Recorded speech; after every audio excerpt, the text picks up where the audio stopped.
This is the richest ag land in the United States, if not the world. Tucked inside that bounty is an extraordinary kind of poverty. And the poverty has existed for as long as the land has been farmed.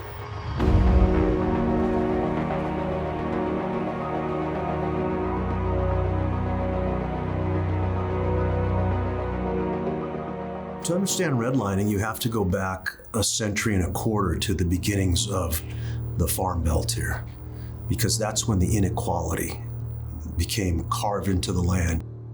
In Fresno, there were real estate covenants, which essentially said in certain parts of town, the better parts of town, if you were a certain color or ethnic background, you were banned from living there. When a place starts out that way, when that kind of racism is cut into the ground, it never quite leaves, or it's very tough to make it leave.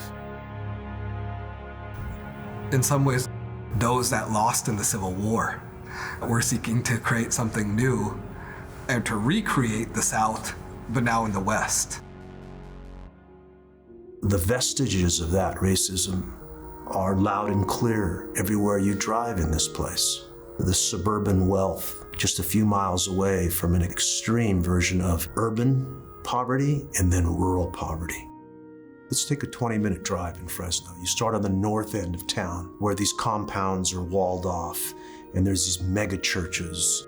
And this is the wealthy part of Fresno where everybody's fled north to the river. And then you drive about 8-10 miles and you land in downtown Fresno. And those two zip codes, the life expectancy drops 20 years as you're traveling those 10 miles. I think in many ways, geographies are part of a cultural imagining of who's included and who is not. You create sense of belonging if you see yourself in the geography of where you live, where you play, where you go to work.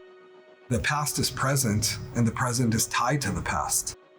You have to invest in the margins. If we're ever going to close these sort of gaps, those that have been most marginalized, that is where the investment has to occur.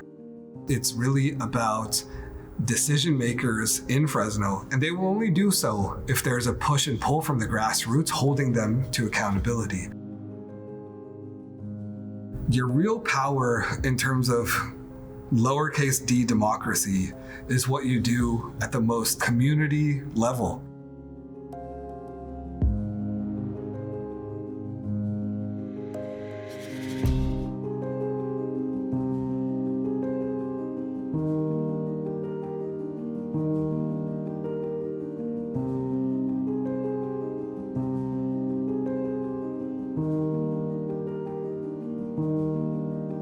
There's definitely a new generation in Fresno.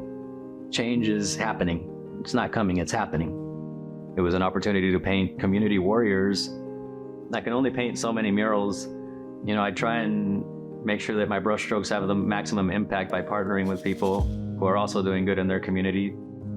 A lot of these neighborhoods historically have always been divided in certain ways, and public art murals are just a great way to redraw those lines.